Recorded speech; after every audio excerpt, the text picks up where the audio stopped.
Help, can I still recover? 300k debt. Hi guys, this is Ten from Utang HQ. Today, try natin tulungan si OP kung paano ba yung pwede niya maging strategy dun sa utang niya due to online gambling. Okay? So, let's start. Okay, so 26 male and a government employee. I have a total of 300,000 of multiple debts due to online gambling. Pero, nagpa-self-exclude na din ako sa lahat ng mga apps and total stop na talaga. Okay, I earn 40k monthly net and expecting na may 40k mid-year bonus this May. Okay, so ito yung breakdown ng debts niya. Tapos, sabi niya, possible pa ba na makarecover this year? Oh, this year. Sobrang affected na ang work and daily life ko sa mga maling desisyon na ginawa ko. Badly need your help po. So, ayan, online gambling, no? So, hindi ka nag-iisa. Madaming na-addict dyan sa online gambling. Actually, nung tinignan ko yung comment section niya, tapos may isang feeling ko tama yung sinabi niya. Yung una mong pagtuunan ay kung papaano di ka na bumalik sa gambling. Kasi at some point, may isip mo na naman bumalik. Install gambling blocking sites. Okay. Tapos kasi yung reply niya, almost 3 years na din ako nagsasuffer sa addiction na to. 3 taon, no? Tagal. Almost 3 years na din ako nagsasuffer sa addiction na to. Supposedly, debt-free na ako next month sana. Kaso, nag-relapse ako first week ng April. Oh, medyo recent to And ayun na talaga nag-trigger sa akin para i-block lahat ng gambling sites and go cold turkey. Okay. So, feeling ko din more than strategy. Pinaka-importante talaga is mag-focus ka dun sa gambling addiction mo. Kasi sabi mo, 3 taon, no? Ang tagal niyan. Tapos sabi mo dun, recent lang tong relapse mo. So, yun. Feeling ko kailangan mag-focus ka dun. Pwede din gawin, magpa-therapy ka. Ano ba yung root kung bakit ka nag-gamble, ganyan. Yung gagawin ko kasing strategy sa'yo, magkakaroon ka ng emergency fund. So, ang hirap din kasi ng ganun pag nakita may emergency fund mo, baka feeling mo may pera ka na, tapos bumalik ka sa gambling, ganun. So, kung gusto mo talaga magbago, magpa-therapy ka. Kasi, mabilis lang din naman sabihin na magbabago ka. Pero, yun nga, pag mag-isa ka lang, lalo na kung addict ka sa gambling, mahirap siya gawin. So, try natin yung best natin ngayon para tulungan ka dun sa strategy portion. Pero yun nga, ang pinakamalaking kalaban mo is yung sarili mo dito sa problem mo na to. Okay, so start na tayo. So, usually, kung napanood nyo na yung mga past videos natin, dito ako nagsisimula sa credit list. Kasi ito yung mga listahan ng utang. Kasi wala lang, nakaka-excite lang mag-input dito. Ayan. Pero ngayon, dito tayo sa start here magsimula. Okay? So, dito sa start here, i-input lang natin yung categories. Okay? So, meron tayong income, yung salary nyo, yung savings, which is yung mga deposits. Kunyari, C-Bank ba yung gamit mo, CIMB ba, lalagay mo lang dito. Tapos, needs. Ito yung needs, as the name implies. Ito yung mga kailangan mo in life, kumbaga. So, ibig sabihin, ito yung required. So, compare dito sa wants na kunwari pwede itong maging social life or for example, ano ba pwedeng gastos? Kung mahilig kayong kumain sa labas, so restaurants pwede or pwede ring clothing, yan.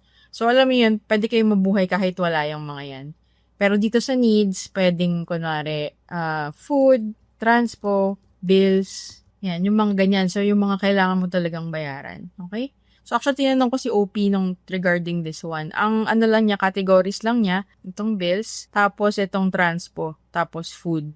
Pag ganito, paghiwalay niyo yung dalawa. Explain ko later kung bakit. Pero yan, nakahiwalay na. So, since na-fill out na natin to, punta na tayo ngayon sa May 2025, yung monthly budget. Okay? So, lahat ng naka-input na categories lalabas na dito. Tapos, dito sa sheet natin, dito sa dilaw lang pwedeng maglagay ng numbers. Itong mga puti ay may formula. So, bawal galawin. Kapag sinubukan yung sulatan, magkakaroon ng heads up. Ganyan. So, ngayon, bago natin i-discuss yung utang, kailangan muna natin malaman paano ba yung usual na galawan ng pera ni OP every month. So, ngayon, ang una ay income. Ang salary daw niya ay 40k every month. Okay, net na daw to. So, lagay lang natin. So, makikita nyo, lalabas siya dito sa left to budget. So, ibig sabihin, ito yung pwede nating gamiting pera every month. So, ano daw yung mga expenses niya? Ito lang. Bills daw niya ay 7.6. So, dito yon. Lalagay lang ulit natin. 7.6. Tapos, tingnan nyo to mangyayari pag in-enter ko. Nabawa siya dun sa 40k. So, ibig sabihin, lahat ng ilalagay natin sa needs, sa wants, tsaka savings, expense yun, kumbaga. Tapos mababawa siya dito sa salary. Ang goal is maging 0 to. Okay? So, next, meron daw siyang transport tsaka food na 5K. So, dito hindi niya in-specify kung ano yung breakdown ng 5K. So, i-assume na lang muna natin na 1,000 yung transport. Tapos, siguro mga 4,000 sabihin natin yung food. Yan. So, itong mga expenses na na-mention mo, binawas na natin to sa sweldo mo. Ang natitira na lang, 27,400. Ilalagay mo ba to lahat sa utang? Hindi. Okay, so kailangan maglagay ka ng at least 1,000 pesos dito every month sa savings mo, okay? So, I suggest magbukas ka ng high yield na savings account tulad ng CBank or CIMB para at least nagkakaroon ng interest yung pera mo every month. Tapos, so 26,400 na lang natitira. Sa wants, mailalagay ka ba? Huwag muna nating lagyan. Kasi kailangan mo ng pera pang lagay sa utang eh. So, huwag ka munang maglagay dito sa wants, okay? So, dito natin ilagay siya lahat. 26,400. So, yan yung magiging hatian mo every month. So, bakit pa importante na maglagay tayo ng 1,000 sa savings? So, kailangan mo to para sa emergency fund. Ano ba yung emergency fund? Okay? So, dito sa emergency fund, basically, kung may mangyaring emergency, kunwari magkasakit ka, or ma-hospital ka, or kumbaga may parang urgent na need for pera, dito ka kukuha ng pera. So, instead of mangutang ka sa bangko or mangutang ka sa mga kakilala mo, pagkukunan ka ng pera. So, paano ba makompute yung emergency fund? So, sabi mo dito, ito yung expenses mo, di ba? Equals 39,000 a month. So, ilalagay mo lang siya dito, 39,000. Tapos, mamumultiply siya by 6 for 6 months. So, ang mangyari 234,000. So, ibig sabihin dapat may savings ka na gantong amount sa sa bangko mo para maging somewhat secured ka kung may mangyaring emergency. Okay? Kasi isipin mo, isang hospital lang, magkano agad yun. So, kaya to multiplied by 6, kasi kunwari, wag naman sana mangyari, pero kunwari matanggal ka sa trabaho. So, 2 buwan ka kunwari walang trabaho, naghahanap ka pa lang, may pambayad ka pa din ng mga utang mo, di ba? So, kaya yun, kailangan mo magtabi lagi ng 1K every month. No? Maliit lang to, pero at least meron. Ganun. Yan. So, naset na natin yung mga budget numbers, okay? Ano ba ibig sabihin nitong actual? Itong actual, dito, meron tayong log. So, every day, kung yung mga gastos nyo, ilalagay nyo lang siya dito. Yung date, kunwari, May 14, tapos yung amount, kunwari, 3,500 for the food. Tapos, etong 3,500, for the month na siya. Tapos, kunwari, yung bills nyo, needs, bills. Kunwari, nagtipid kayo sa Meralco, tapos 7K na lang. Tapos, sa transpo naman, kunwari, nagtipid ka din, tapos naka 500 ka lang. So, needs, tapos transpo. For the month na to, usually isa-isa for every day. Tapos, yun nga, ilagay din natin yung income mo. So, income mo for the May, ilagay natin ay 40,000, no? Salary natin ilagay. Okay? So, ngayon, na-input na natin to yung actual. Ito yung nangyari, kunwari, this month. Pag bumalik tayo ng monthly budget, kung mapapansin nyo dito sa food, yung inallot natin na budget for food, 4K. Pero, yung actual mo, since nagtipid ka, 3,500 lang. So, ibig sabihin, may sukli ka pang 500. So, yung transpo, ang sinet mo na budget, 1,000. Pero, nung actual na, nagtipid ka, 500 na lang. So, may natirang 500. Itong bills, ganun ulit yung nangyari, 7,600 yung inallot mo, pero 7K lang yung nagastos mo. So, may natirang 600. So, itong mga sukli na to, itong mga sukli mo, pwede mo siyang ilagay dito sa savings mo pa rin. Kasi, kung matatandaan mo, ito yung kailangan nating habulin na savings eh.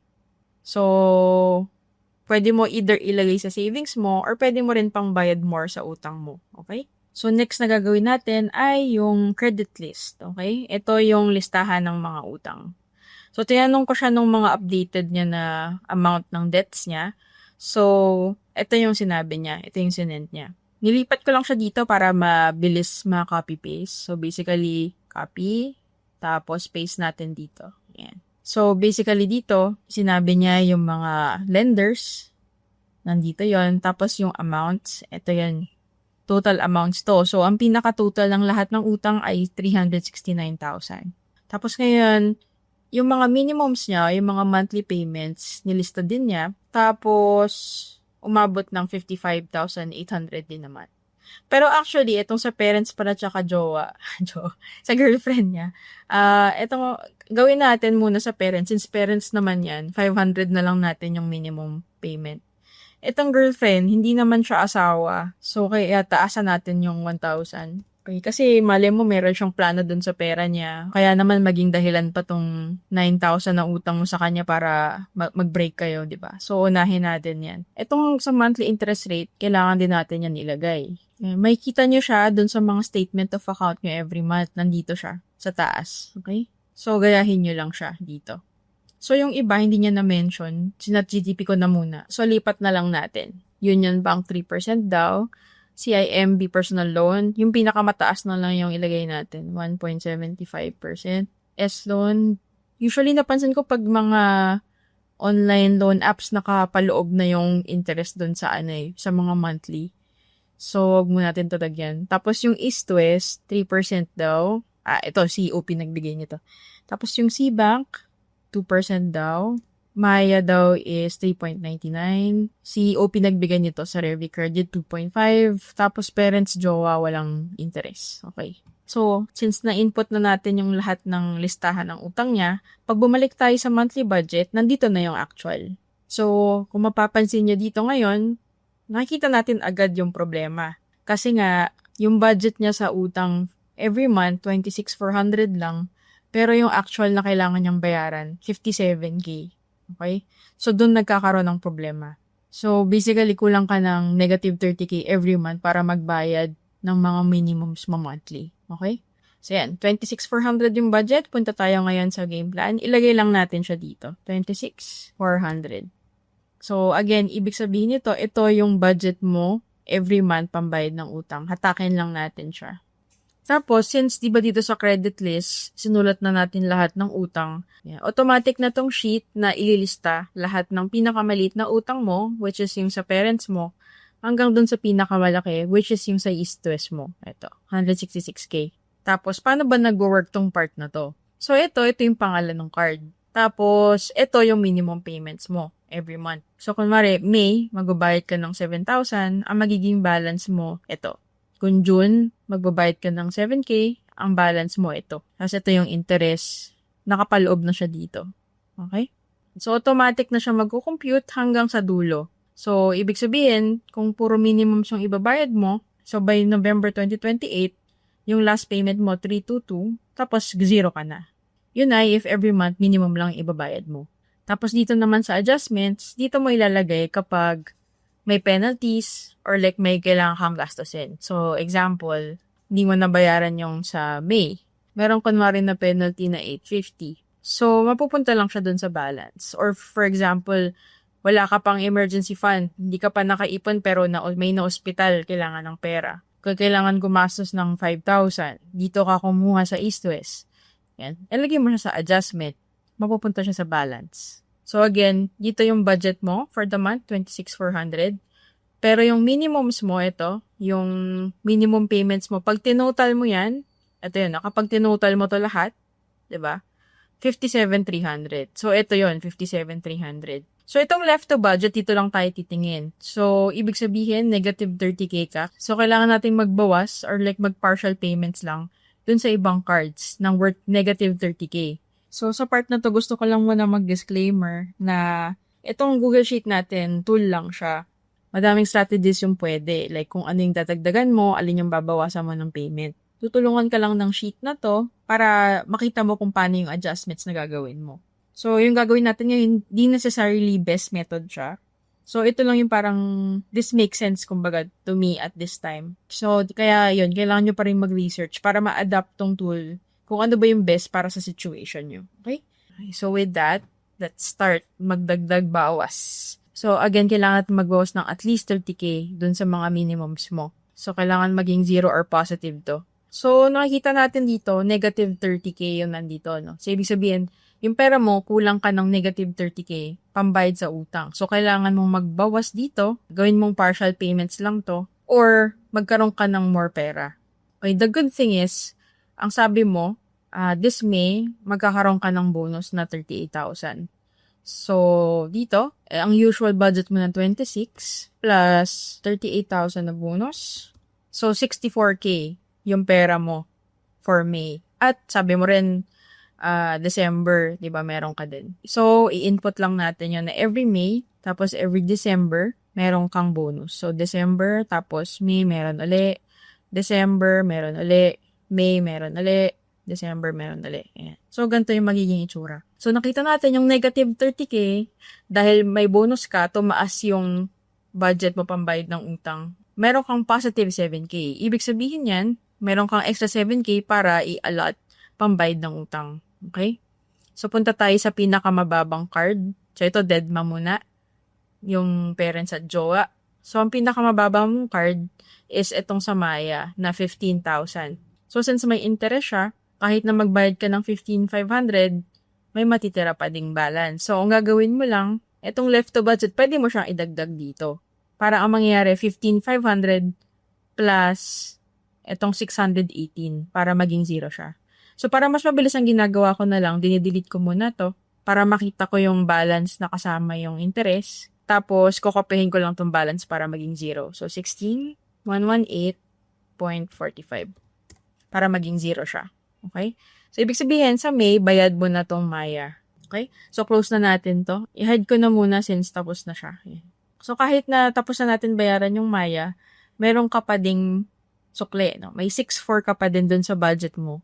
Since nga meron kang bonus. So, saan mo siya ilalagay? Yung pinakamaliit mo na next na card ay yung CIMB Personal Loan. 21K lang siya. Dito ba natin ilalagay ito? For me, wag muna dito. Kasi, yung interest nito maliit lang 1.75 Unahin na lang muna natin tong sa Union Bank. Ito kasi yung next na pinakamaliit. So, delete lang muna natin to para ma-adjust sa left to budget. Tapos, itong natitira sa budget mo, ilagay mo lahat full sa Union Bank. So, 9181.55 para maging zero to. So, kailangan lahat to lagi zero. Okay? Ang ibig sabihin kasi ng zero, na-distribute na natin tong 64,400 na budget mo for that month. Okay? So, tapos na tayo ng May, punta tayo ng June. So, pagbalik ng June to November, balik na tayo dun sa talagang normal na budget mo pambayad ng utang, which is 26,400. Ngayon, 41,000 yung kailangan mong bayaran na minimum, di ba? So, dito nakalagay negative 15K. So, ibig sabihin, kailangan natin magbawas ng at least worth 15,000 dun sa minimums mo. So, mag-partial payment lang tayo dito sa C-Bank kasi 2% lang yung interest niya. Tapos, ito rin sa S-Loan, gawin nating 2,000 lang din. Di ko sure kung ano yung interest nito or like kung penalty. Pero for now, gawin nating 2,000 siya. Ayan, so positive number na to. Ibig sabihin, pwede mo itong i-distribute dun sa next na babayaran. So, sa Union Bank natin siya ilagay. Kasi di ba mababa lang yung interest nitong sa CIMB. So, yun, sa Union Bank yung maging aggressive tayo. Delete lang natin to para madagdag siya dito. Tapos, ilagay natin itong natitira, 6,800. Yan, so, zero na to. So, tapos ka na ng June, punta tayo ng July. Sa July, negative 15K daw. So, ibig sabihin, kailangan natin ulit magbawas. 2K dito 2K. So, same lang nung sa June. So, ibig sabihin, sa Union Bank, pwede natin yan idagdag. So, 6,800 yung payment natin dito. Tapos, pagdating ng August, ganun ulit, negative 15K ka. So, ganun ulit, 2K ulit dito. Tapos, ilipat lang natin siya dito. Pero kasi, by this time, pag dinilik natin to, 2,800 na lang yung kailangan mong bayaran sa Union Bank. So, ikopihin mo na to para ma-close yung Union Bank. So, 2,887.21. Zero na to. So, close na siya. Okay? So, congratulations. I-hide natin to. Since tapos na siya. Okay? So, ngayon, kahit na mabayaran mo yung Union Bank, meron ka pa ding extra money. May sukli pa na 3,900. So, saan natin to ilalagay? Siguro dito na lang sa sa S-Loan. Kasi, ang rinig ko makulit to eh. So, taasan lang natin yung payment dito. So, dinilit ko muna, tapos 5,912.79. Ginaya ko lang yung left to budget. Yan, para zero na. Yan. So, ang next natin, September na tayo. Meron kang negative 12K dito sa left to budget. So, kailangan mo magbawas ng 12,000 dun sa minimums mo. So, currently kasi, di ba, yung parents mo, jowa mo, tapos yung CIMB personal loan, Yun yung pinakamabababa. Eh, yung interest nito 1.75. Ang interest nito 2. So, siguro, unahin na muna natin bayaran tong S-loan. Kasi yun yan, rinig ko kasi makulit yan eh. Basta yung mga hindi banks, ganyan, makulit daw maningil. So, unahin natin siya bayaran. At dahil dyan, 2,000 ulit natin tong sa C-Bank.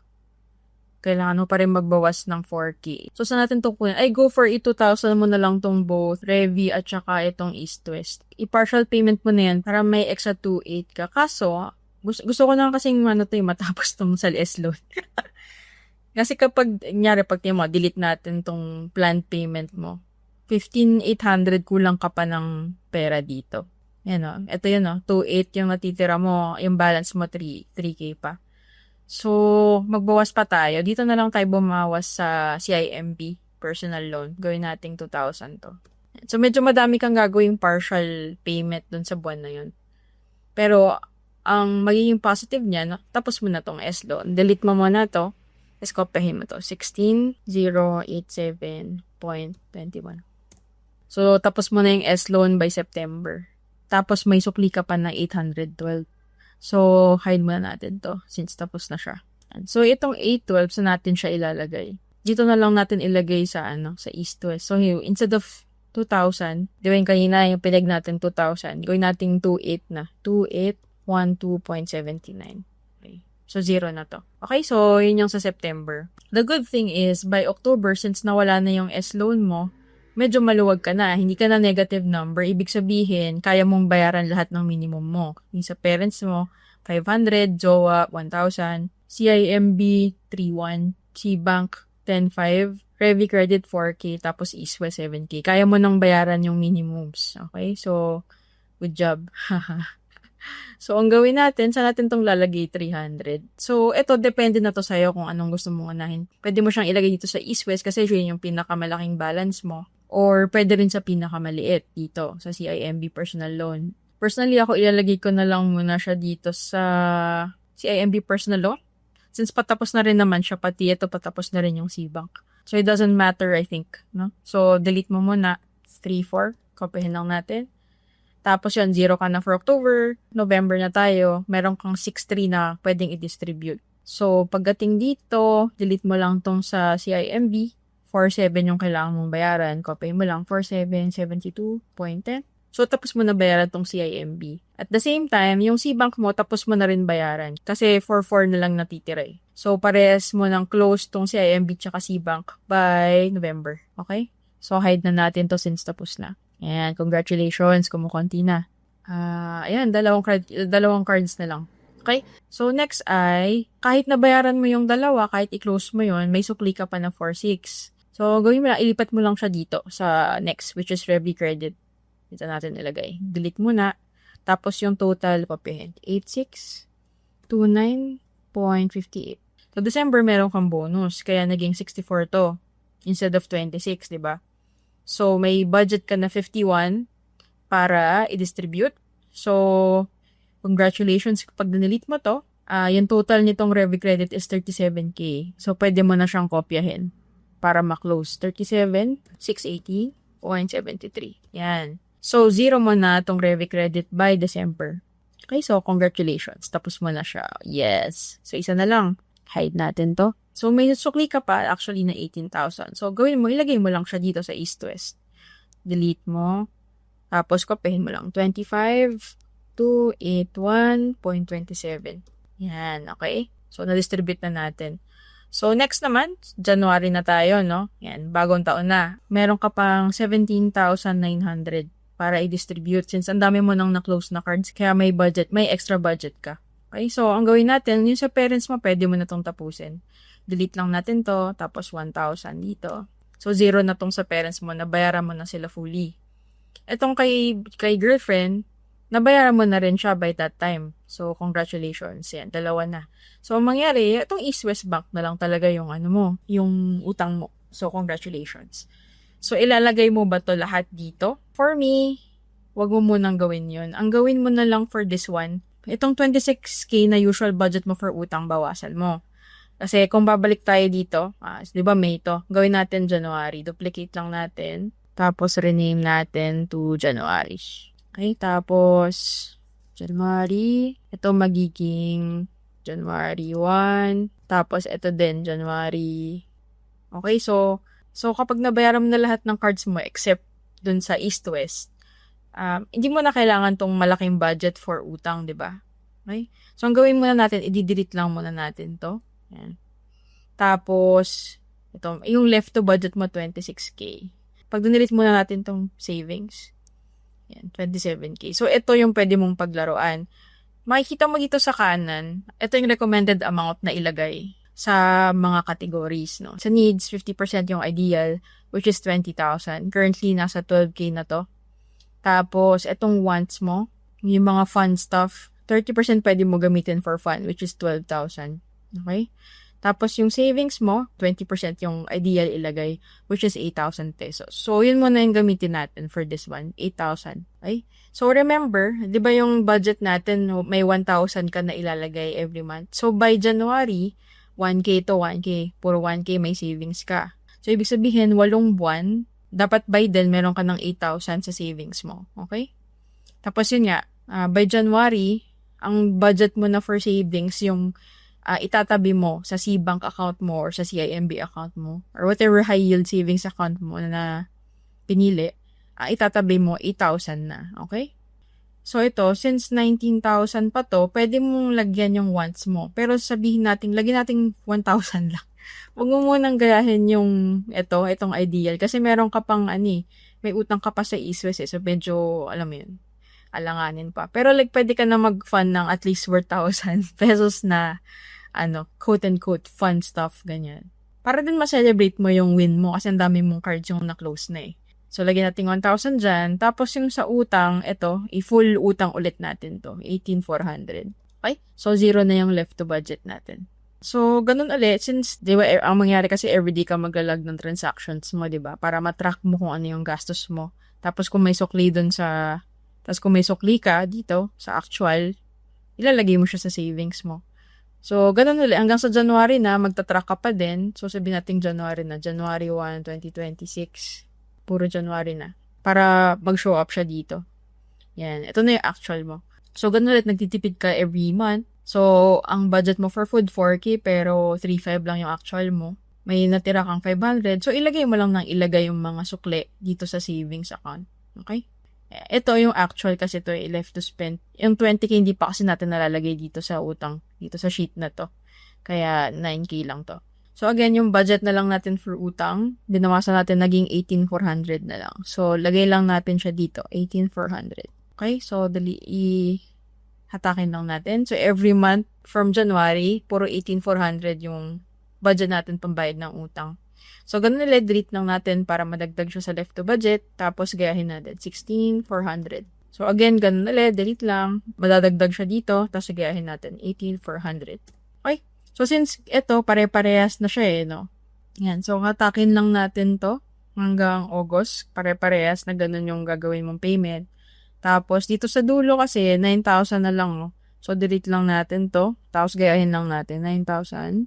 Ito pala, 9,200 na lang kasi may interest pa eh. So, 9,278.35. So, actually, natin nagamit yung adjustment. So, sa part na to, pwede tayo maglagay ng, kunwari, 850 as penalty. Tapos, madadagdag siya sa balance. Okay. So, eto, hindi pala to 992. Tingnan natin. Delete muna natin. So, 10K pa pala yung balance mo since merong, adjustment. May penalty. So, lagay natin 10,490.25 para maging 0 siya. So, ayan. So, ito ay by September na. So, ibig sabihin, September next year, tapos ka na magbayad ng utang. At, bukod doon, di ba, meron kang savings na 1,000 from May to December. So, 8,000 yon. Tapos, simula January kasi, ito, September, 9 months yon, di ba? So, 9 months, times, di ba, yung ginawa natin, nag-save ka ng 8,000 every month. Okay? Plus, May to December, meron kang 8,000 dapat dyan. So, ibig sabihin, by September, bayad na lahat ng utang mo, tapos meron ka ng 80,000 pesos na nasa savings. Okay? So, ito, tapos may sukli ka pa na 7,900. So, pwede mo rin to ilagay sa savings. So, actually, yung 80,000 mo plus, ito pa, 7,900. So, meron kang 87,900 sa savings mo by September. Ayan. Around gantong amount na.